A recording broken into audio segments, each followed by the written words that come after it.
এক গ্রামে রতন নামের এক ধনী ব্যক্তি বাস করত। তার অনেক জমি, বড় বাড়ি এবং প্রচুর সম্পদ ছিল। এসব কারণে সে খুব অহংকারী হয়ে উঠেছিল। গ্রামের সাধারণ মানুষদের সে তুচ্ছ তাচ্ছিল্য করত এবং মনে করত তার মতো জ্ঞানী ও ক্ষমতাবান আর এই গ্রামে কেউ নেই। একদিন গ্রামে একজন বৃদ্ধ সাধু এলেন। গ্রামের সবাই তাকে সম্মান করল, কিন্তু রতন হাসতে হাসতে বলল, এই বৃদ্ধের কাছ থেকে মানুষ কি শিখবে? আমার কাছে যত জ্ঞান আছে তার কাছে তার অর্ধেকও নেই। ওই সাধু কিছু বললেন না। পরদিন তিনি রতনকে নদীর ধারে নিয়ে গেলেন। নদীর বিশাল জলরাশি দেখিয়ে জিজ্ঞেস করলেন, বলো তো, তোমার বাড়ির কুয়োর পানি বেশি নাকি এই নদীর পানি? রতন বলল, অবশ্যই নদীর পানি বেশি।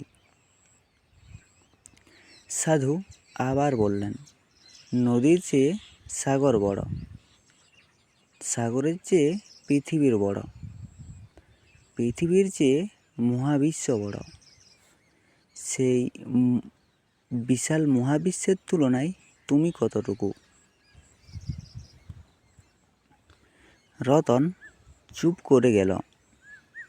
সে বুঝতে পারল নিজের সামান্য সম্পদ আর ক্ষমতা নিয়ে সে ও কারণেই গর্ব করছিল।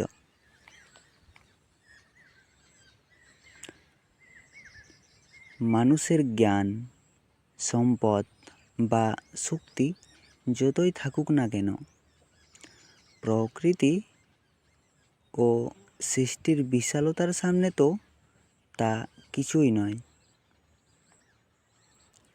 সেদিনের পর থেকেই রতনের আচরণ বদলে গেল।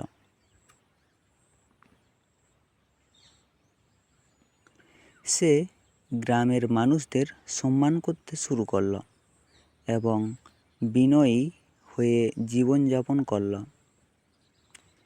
এই গল্পের নৈতিক শিক্ষা: অহংকার মানুষকে অন্ধ করে দেয়, আর বিনয় মানুষকে সত্যিকারের মহান করে তোলে। তো বন্ধুরা, আমার এই গল্পটি আপনাদের যদি ভালো লেগে থাকে তাহলে অবশ্যই গল্পতে লাইক করবেন, চ্যানেলটিকে সাবস্ক্রাইব করে পাশে থাকবেন। ধন্যবাদ।